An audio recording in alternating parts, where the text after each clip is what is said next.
right, so welcome to another edition of the Black Wealth Experience podcast. Today is going to be an amazing day. I cannot wait to get into our subject matter today. And when we start thinking about generational wealth and personal wealth and lifestyle, I have a guest on today. His name's BJ. And the things that him and his wife have been able to accomplish, the things that they have been able to do. And I'm going to have him talk about the discipline. And, some folks just think it can't be me. This can't be done. I'm already in too much debt, or I'm already, too much of a consumer. I'll never be able to get a house, I often talk about, renting.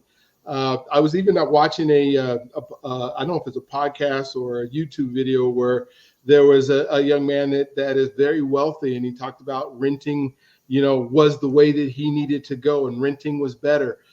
But then you watch the podcast, that was kind of the get in to listen to him talking about it. And he was still talking about he can't wait to buy a house. The amount of money, and the reason that he thought renting was better where he was at, because he's in New York. And in New York, paying $3,000 a month for rent may be way cheaper than buying $1 million, home that's, right across the street that's the same size. And he's not planning on staying in New York, so yeah, renting's better in that case, but then he gets to the end. Oh, well, we're buying some investment properties in another state, or we're going to have our own house that we're going to buy here pretty quick. So it wasn't that ownership wasn't important. It was just renting where he was living that was important. And I wanted to bring that up because sometimes you'll be, persuaded, or the illusion of, home ownership is not one of the number one ways to create wealth or to have personal wealth in your life. And so, when I talk about $2,000 a month is $24,000 a year, $24,000 a year in 10 years is $240,000. You do that times, 20 years, that 240 is now $480,000. You do that over, another 240 on top of that in the 30 years. How much have you spent on rent when you could have now owned your house? And so I have BJ on, and BJ is going to, I don't want to surprise you with some of the things we're going to talk about. And so I'm going to let him kind of introduce himself. You're a Denver native, right? Denver native. Okay, yes, sir. Denver native. Went to East High School. I went to Cherry Creek. I'm a Denver native as well. Was always a rival going back and forth with East, and got that education and knows what he's talking about. And him and his wife have just done some phenomenal things. So BJ, why don't you just tell me a little bit about your story, who you are, why this why this is important, and things you're doing in the community around money and the business you started. I don't want to miss any of it. So why don't you go ahead and share that with us? Yeah, sure. No problem. So born and raised Denver, Colorado, came out of St. Joseph's Hospital. So, everybody knows it's either St. Joe's or it's Denver General, but I think it turned into St. Joseph's, right? Well, Denver General is now, what is it? Denver. It's something. Is it Rose? No. Denver Health.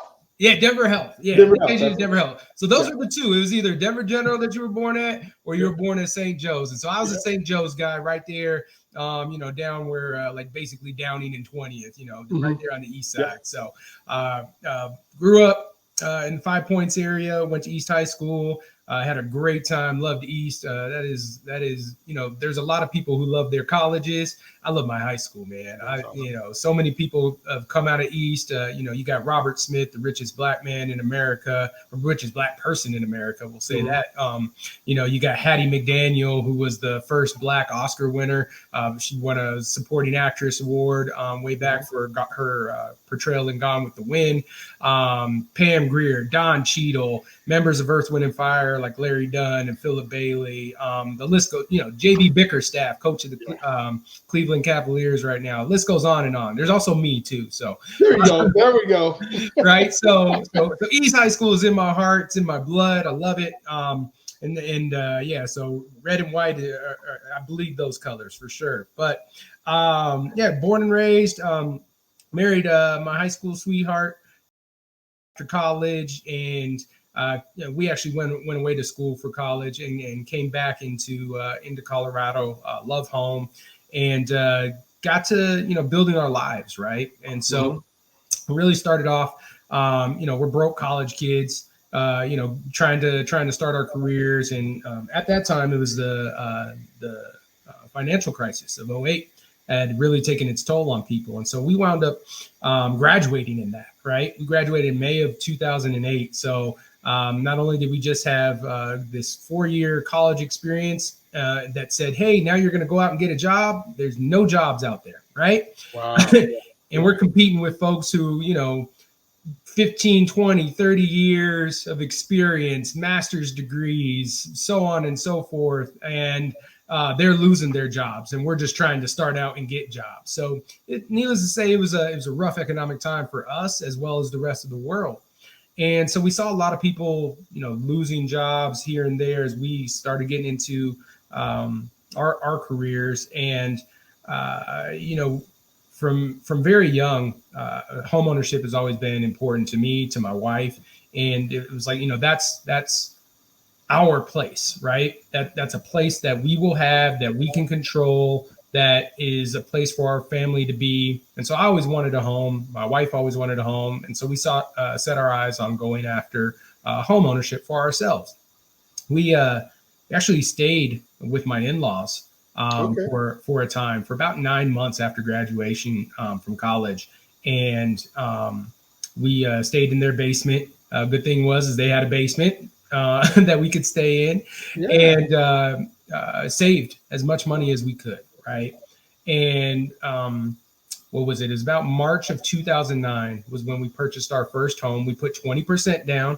Okay. And the reason that was important, right, is not only had I been taught to always put 20% down, but the reasoning behind that also is you have a vested equity in the home already, and you reduce the additional costs from like the PMI, the mortgage insurances that they tack on to you as well, right? If you put less than 20%, they want to add, all these other fees on top of there. And I didn't want to pay fees. What am I paying a fee for when I'm not getting anything out of it, right? Yeah, when you think about like the mortgage insurance, and a lot of people may or may not know this, but mortgage insurance is not for you. Some people think, I get this thing called mortgage insurance, and then if something happens to my house, so that's homeowners insurance. Right. Mortgage insurance is the bank's insurance that you won't foreclose. Right. In case you do. So you're paying an insurance premium if you foreclose, that the bank will get their money back. Right. It is a total waste. Now, there are some programs now, and they didn't have these in 2008, where there's silent seconds where you won't have mortgage insurance, where they can do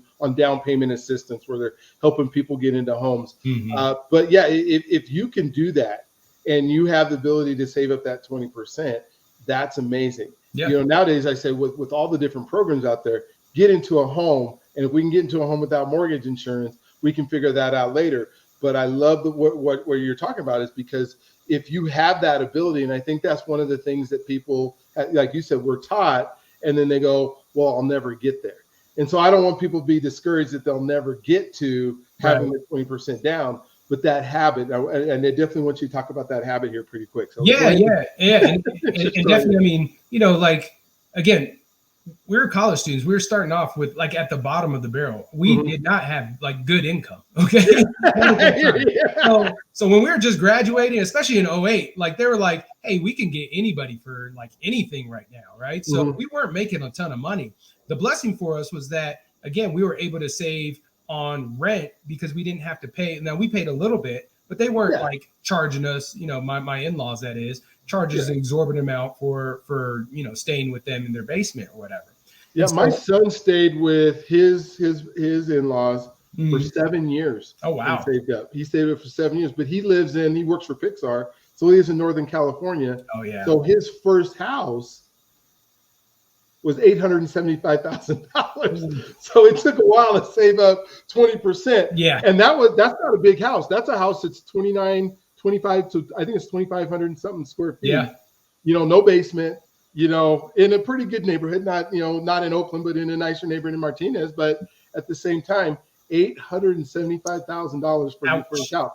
So, but he was able to do the same thing you're doing, where he said, we have this ability to stay with somebody who has room, mm-hmm. and then we can do what you're doing. So I'm sorry, I just no. interject some of the story with you. No, yeah, it's taking advantage of the resources that you have at your disposal, right? You know, it's I would say shame on you if you don't take advantage of good things that come your way, right? I mean, they're blessings all around you, and yeah, some have the ability to stay with their in-laws like we did. Some, you know, like you said, your son had that ability. Not everybody is going to have that ability, but you know, that kind of also goes back to a cultural thing, right? Of why here in America are we kicking out 18-year-olds with no financial ability, no you know, life experience or anything like that, but just because you're 18, we're kicking you out of the house. And it's like, that's irresponsible. You know, if anything, learn from the immigrant populations that have come over, right? From all different immigrants, right? Whether it's you're talking Chinese, whether you're talking Irish, or whether you're talking the like Mexican immigrants that are coming across, right? They all pile into one house. You know, there's like 15, 20 of them, it seems like sometimes.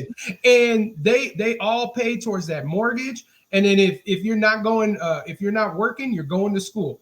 And if you're not going to school, you're working, right? And then they all save, they put their money towards that mortgage and or that rent, and then they go out and buy a business. Or, you know, then they, you know, go out and start buying vehicles for themselves so that they can get to and from work without having to jump in together. And they buy a business, and then they go and work at that business, and so on and so forth. And then they buy their own, you know, everybody's buying a house in that family, and then they have that ownership. And I mean, Americans really need to take their they'll buy one home, and then people keep putting into the savings account, then they'll buy another one, and then 5 years later they got 5 or 6 homes out of everybody putting the pool together. And you know, and like you said, I'm not saying you have to live with your parents, right? Right. Yeah, you don't have to live with 2 or 3 people. You know, especially here in Colorado, because we have basements. So you can have an upstairs, downstairs, you know, get together with whoever it is that you know that you trust and grew up with, it, whatever it is, that can buy a house together and then work on, you know, some of those ways to be able to get to that second one, or save up, like you said, renting at a smaller amount so that you can save up. And now both parties get to save up for that house. And so it doesn't have to be, I love that tip. It doesn't have to be your in-laws. I mean, not everybody has great in-laws. Not everybody has 2-parent family, you know, or one, you know, parent family that can do that. You know, especially in our culture a lot, you know, they've been renters their whole life. You know, there's so many homes that I do that mom never had a house, grandma never had a house, dad never had a house. And so we're not expecting you to just stay there, you know, with that somebody telling you constantly that you can't do this. Right. You know, so, but if you pick the right people, you know, and sometimes it might not even be the right people. It'll just be, you're still able to save money and you have to part ways in a year. Yeah. That's okay too, because you've been able to save the money, right, for those 2 years that you're there. Exactly. All right, so go ahead.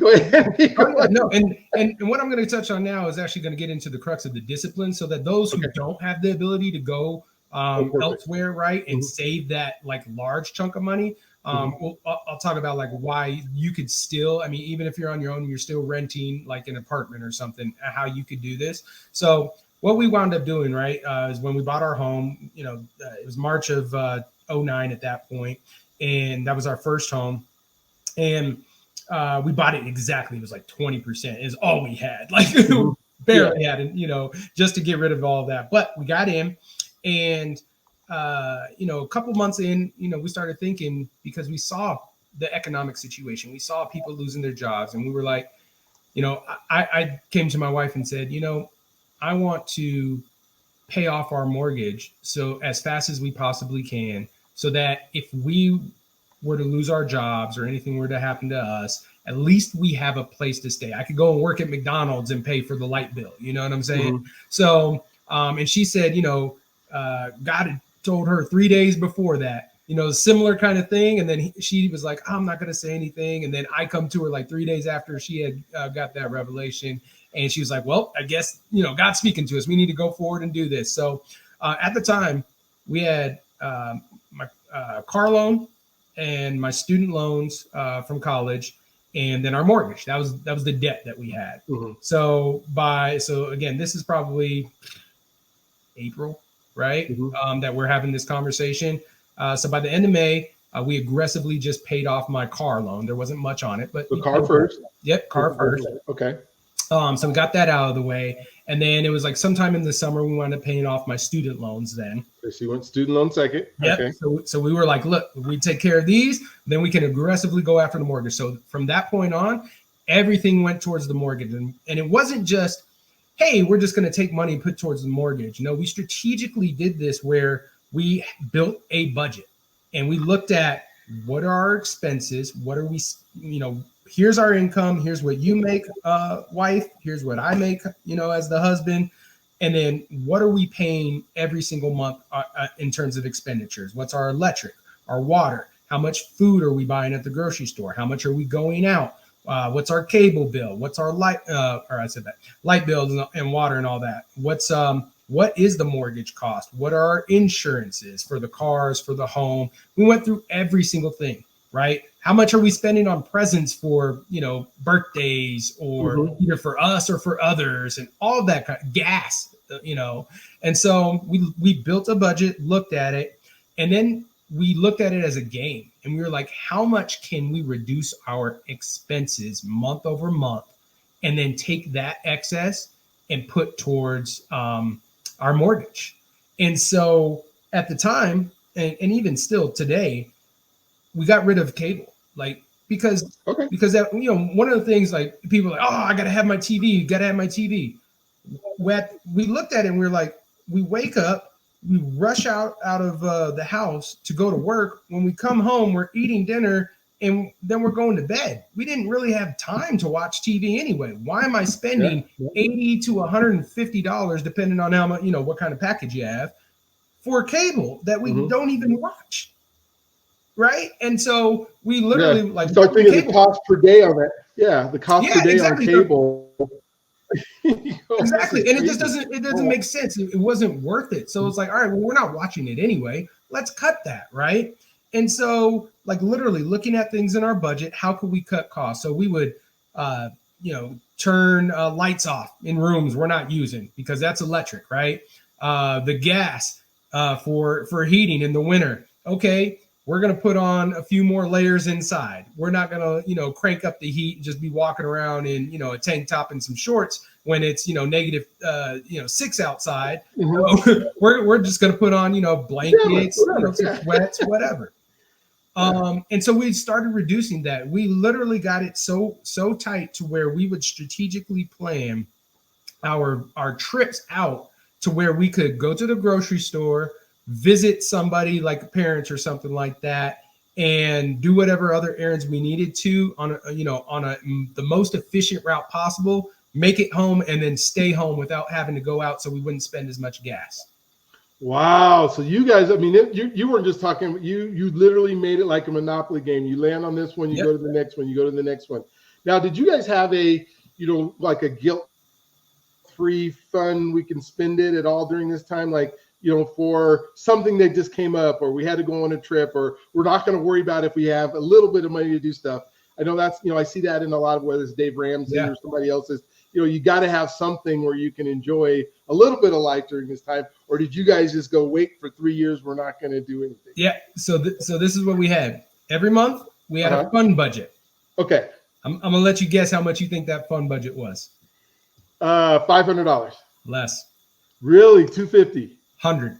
No way. So your $100 fun budget was $100. $100. That's all you could do for fun. Yep.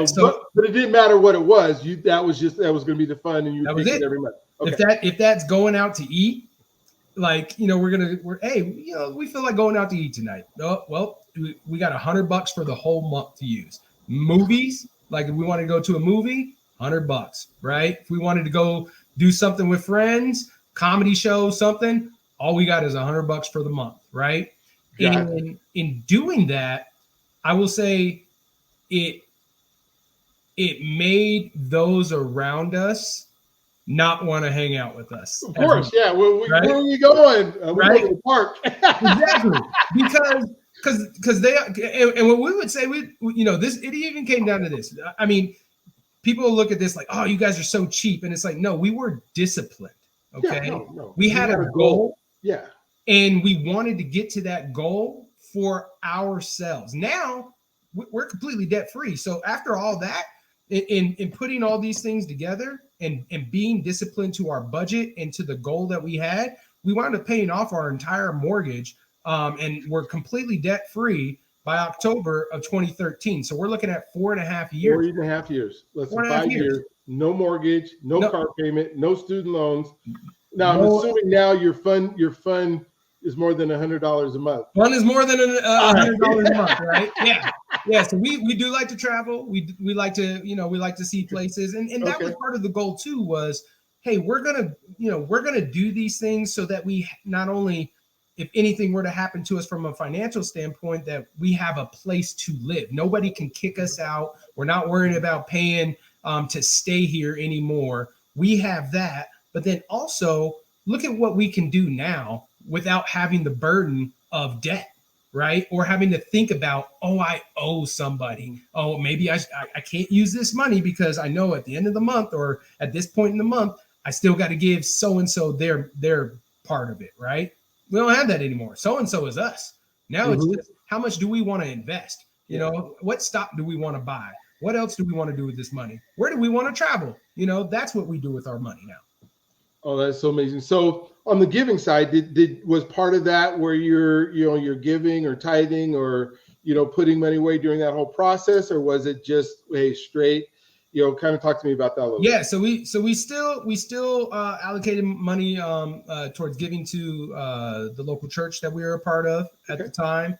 Not as much as we do now, of course, but definitely we still gave at that point. We're even involved with the church during this time, and doing different things within ministry. Actually, for the teenagers and such, we were running ahead of youth department at the church we were going to at the time, and so we were involved and we were doing that kind of stuff. I mean, it was so funny, and the reason I bring that up, that we were involved with the youth, is because the cell phone that I had at the time was, in comparison to the teenagers' phones, that we like a complete rock, right? I had, I still, at the time I had a flip phone, of course, but guess how much that flip phone was? It was $5 a month. Yeah, exactly. That's it. I was paying $5 a month. That's it. Okay. Where they're still, getting iPhones or whatever from their parents, and their parents are paying for that. I'm like, I am me, the parent, I have to pay for my own stuff, unlike you. And that money is going towards my house that I dwell in. Okay. So it was just funny because they would laugh at me and my wife, like, look at your phones. And we're like, listen, you know how much I'm paying for this? $5. Okay. So really taking a look at like our total inventory and what we were doing from, do we want something or do we need it? If we need it, like if a tire blows, yes, of course, that's going to take away from what we're doing. That's an emergency fund, right? Exactly. I gotta put a new tire on the car, right? Of course, yeah. But I want paid off cars. I want rims on the car. Yeah. But I'm not gonna buy that because that's not gonna help me for any of this, right? No, you look good to the community, and I say this a lot when I go to some of these apartment complexes all the time. And I'm seeing the Range Rovers, and I'm seeing the Mercedes, and I'm seeing the BMWs, the $80,000, $70,000, $80,000 cars. They look good, but they look terrible under snow. Right. Because they don't have a garage, right? Exactly. And so it snows, and it's like, oh my gosh. But to think if they could do some of what you're doing and be able to put that away and then own the house.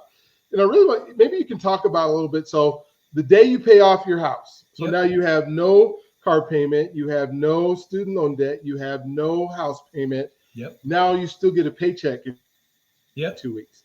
What does that look like? Because you don't have anywhere you have to go spend that. What is the next thing that goes through you guys' mind? Like, this is what we need to do next. Yeah. Or whether we just want to build a big bank account, or we want to have a lot of savings.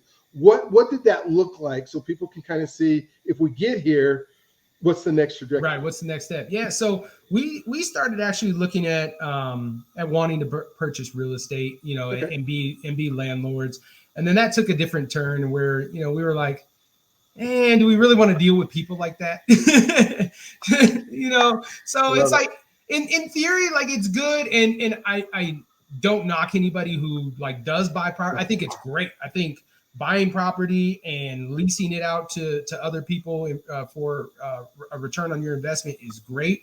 It's just something that like we had ambitions to do. And then the more that we talked through it for like our lifestyle, it didn't make sense at the time. We're kind of gravitating back towards that a little bit now, but we'll see. You know, we'll see what happens in that.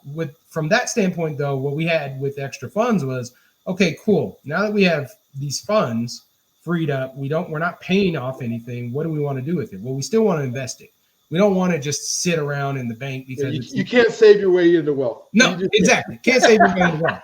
So our thing was getting into stocks, right? Okay. So we wanted to get in the stock market. It doesn't matter. Look, anybody and everybody's going to tell you like, hey, stock market is going to go up. It's going to go down. You can lose your money. It is risky. Yes, indeed. 100%. It is a risk.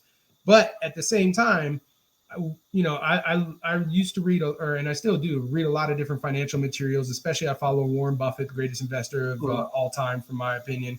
And he says, listen, just go ahead, get ETFs, right? And diversify across the market that's following an index, and put your money into that. And if you just do that for the rest of your life, you're going to have a great return. Because why? The stock market always goes up. Even when it goes down, it always goes up. You know what I'm saying? Like, it's doing this, but it's I mean, 08, it crashed. It went to the bottom. But guess what? By 2014, all-time highs, right? And then, 2020, it crashed with the pandemic, worldwide shutdown. But guess what? It's back above where it's back up. It's back up. So, I mean, for all intents and purposes, yes, stock market is risky depending on when you are selling. If you're going in to gamble and you're like, I'm going to try and hit this big mistake. Don't do it. You might day traders is just dumb. It's the long haul. And you think about Warren Buffett, because you said, I believe the same thing. Most of his wealth, the creation of his wealth happened after age 60. Yeah. Because of all the stuff he did 20, 30, and 40, it said, okay, now I have all this money. When that money doubles, boom. I mean, because, the rule of 72 doubles, being on the interest rate doubles that often. And so you really start thinking, hey, if he's got a $2 billion in that, at age 60, and it's going to double in, a 10% interest rate, it's going to double, divided by 7 years. Exactly. Now he's got $4 billion. Exactly. Now he's almost got $1 trillion, so it's so huge what you're saying. And I agree. I mean, there's so many other ways. I don't necessarily believe real estate is the number one way to create wealth. I definitely believe it's the way to start, and having your own place and that kind of stuff. But, I was watching another, lady who just buys business, bought a laundromat, bought a, car wash, bought small businesses. There's so many different ways and things you can do once you have the capital to be able to do it.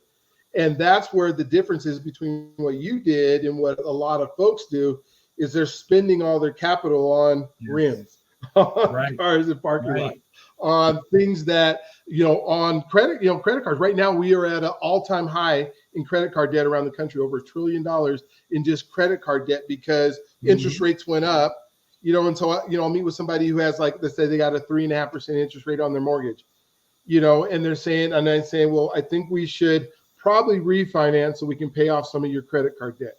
Oh, I can't get rid of my 3% because, I'll never come back again. And that may be true, but when you have $100,000 of credit card debt at 21%, you're paying way more than 3% on your debt. Right. And so look at it holistically instead of, my mortgage got to stay at that. No, let's pay off that $100,000 or $50,000 in credit card, and then let's cut them things up. Right. and because of that, so you don't get to write off your payments on your credit card, but you can write off the payments on your mortgage, right? So roll that into your mortgage, and then you can use that to write down your tax debt, right, towards the IRS at the end of the year, every single year. Versus, I mean, you could be paying that 21% interest on your credit card, and you could still pay that. But guess what? That doesn't count towards reducing your tax liability, which in turn is still taking more money out of your pocket. So you're paying even more when you're not doing that, over and over and over. And I think, like, kind of going back to what you said about where folks have their money tied up into rims and Range Rovers and stuff like that. There's nothing wrong with that in and of itself. Not at all. But But the key difference is too many people are putting their money into depreciable assets, right? Yes. There's no return on that Range Rover.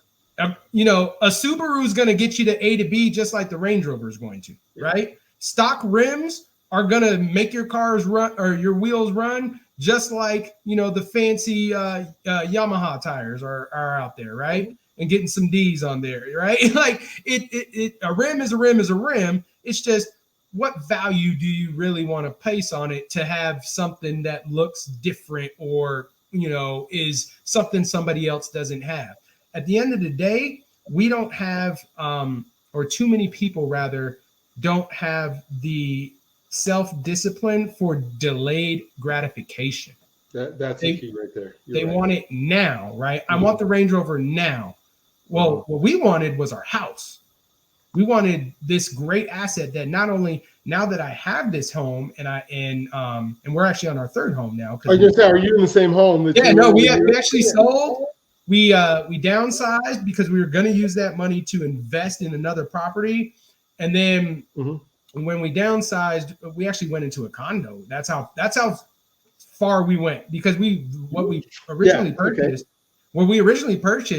We weren't using the space. And again, it goes back to the mindset, right? It was like we had 3,700 square feet. We used 1,500 of it. That's all we lived in. And he did the other 1,500, 100, 1,600, right? And it was like, well, and so I had a basement as well. And it was like, it's unfinished. We don't even use the space that is actually finished space. Why would I throw another $30,000 at the time into a basement to have it finished where I'm still not going to use it, right? So thinking strategically about our finances, well, we have all this house that we don't use. Why don't we downsize into space that we actually would use square footage wise, take that money and then invest into another property and become landowner or, you know, real estate owners and investors at that point.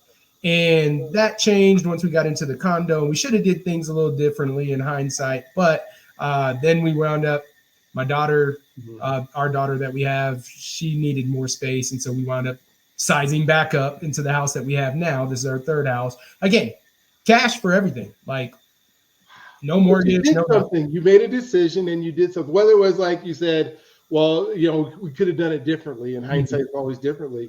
You did something, you know, like we have, I think our house is right around 4,000 square feet, but our entire basement is my wife's embroidery business. See? So we are, and part of it, you know, daycare, taking care of our grandchild and stuff. So we look at it as, we don't use all the space, but we get to write off 2,000 square feet of the basement because she has embroidery machines, she has garment printers, she has all this stuff. And then, like you saying, okay, how do we utilize the most amount of space to make the best that we can?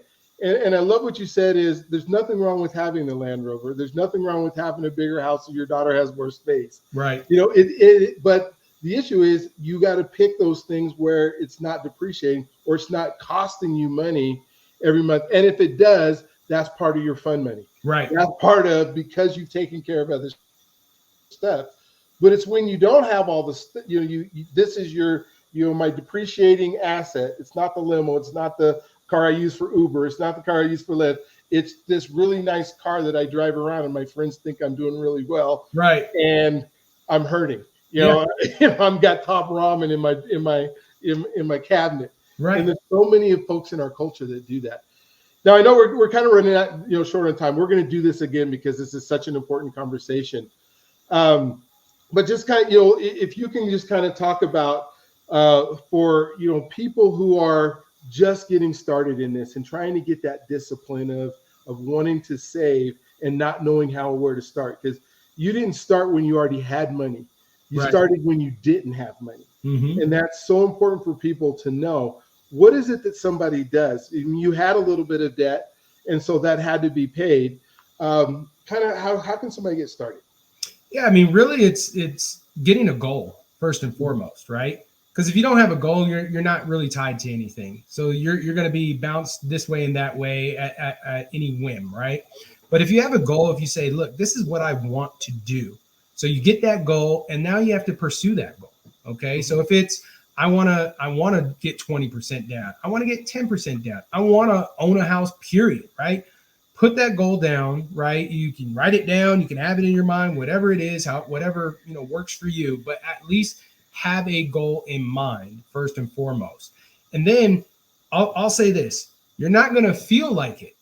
Okay. You're not going to feel like it. It's like you don't feel like exercising, right? Exactly. You never feel like exercising. Okay. No one does, right? Nobody wants to do this. Nobody wants to, cut their cable, if you will, because that's your entertainment. It makes you feel good. Nobody wants to be, not seeing their friends or strategically, planning their travel route so they can save money. Nobody wants to do those things, but it's not about your feelings. It's about discipline. When you're disciplined, you get results. Okay. And you just have to, you have to realize that. Here's my goal, right? If your goal is to lose, 10 pounds, then you need to put aside the pizza, put aside the cookies, go to the gym, right? Drink plenty of water, get quality sleep, and you'll get to that 10-pound loss at some point. But if you keep doing the stuff that you've been doing, you'll never achieve that goal that you put in your mind, right? So same thing with your finances. If you want to do this, if you want to get that house, you want to pay it off, you want to put so much on down or whatever, then you have to take that goal and say, I'm going to do these things. I'm going to cut out this stuff and I'm going to allocate those funds. Sit down first and foremost, build that budget. You got to understand what's coming in and what's going out. And once you understand that too, right? So you have your goal, you build your budget. Now be disciplined towards attacking that goal through your budget and what's coming in and going out. Oh, that's awesome. It's really simple, right? Yeah, it's really simple. It's simple, but it's not easy. And that's I think where people get caught up. And I'm working on a book right now called Overthinking. Stop overthinking to reach your potential. And one of the things that I'm finding that people do is they overthink everything, and it paralyzes them for the ability to do anything. Yeah. And so that's why I said it was so good that you made a decision and you just did something and you worked towards it. We got a few more minutes where maybe you could just talk about, I know you started a company back in the 20s where you were helping out community and people and that kind of stuff.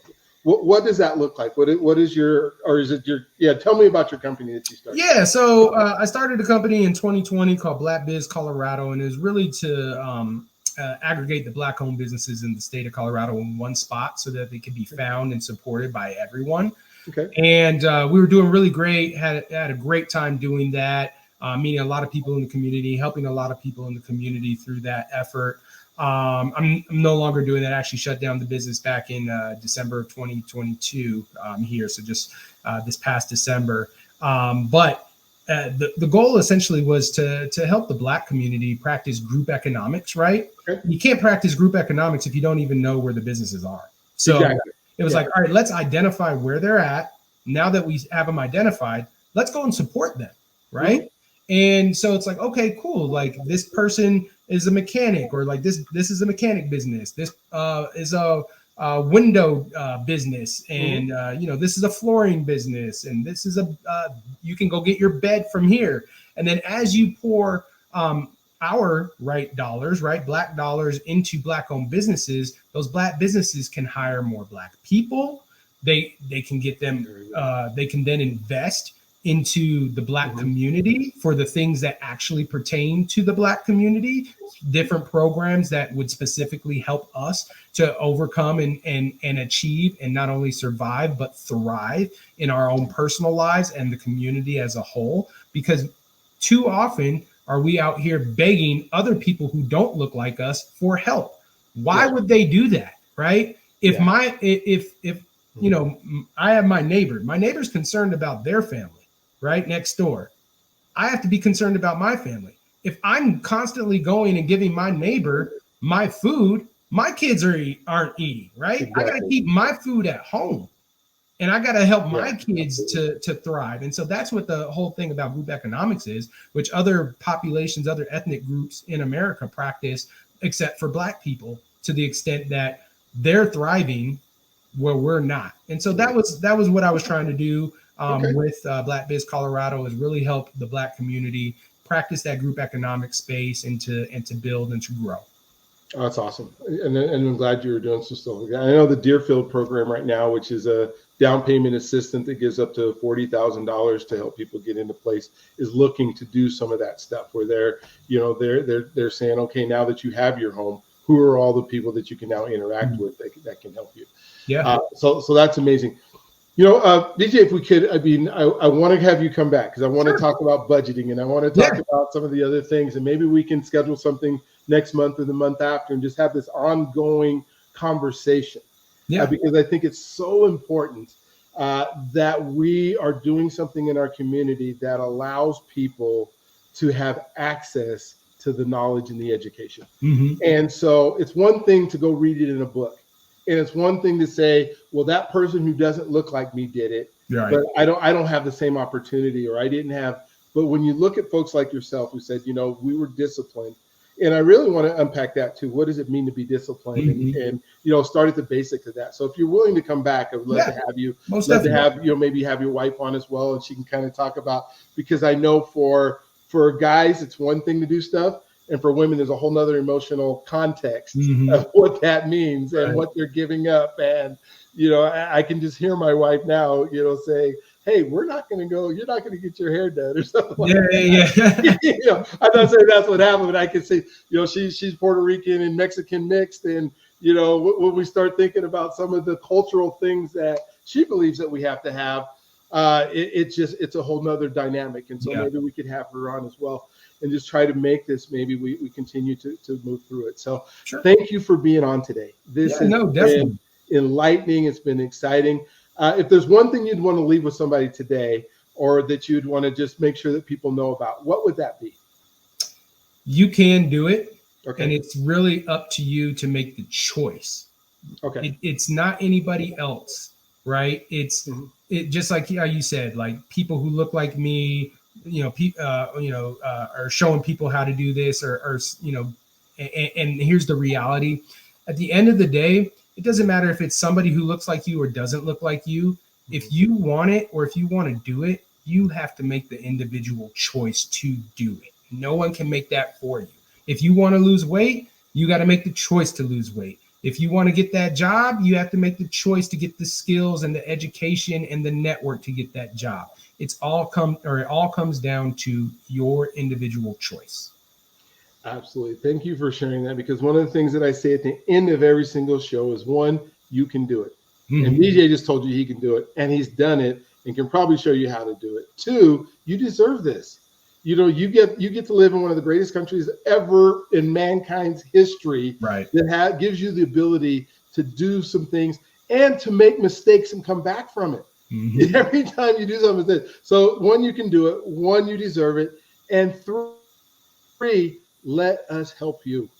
That is the part that I think that most people don't take advantage of, is there are people out there who have gone before you, whether you're reading it in a book, whether you're listening to it on a podcast, whether you're, listen to it, talking to people who have done it before. Let people help you do it. Don't try to figure everything out yourself. Right. And so again, thank you for being on. We will do this again. I will schedule it, so that we're there.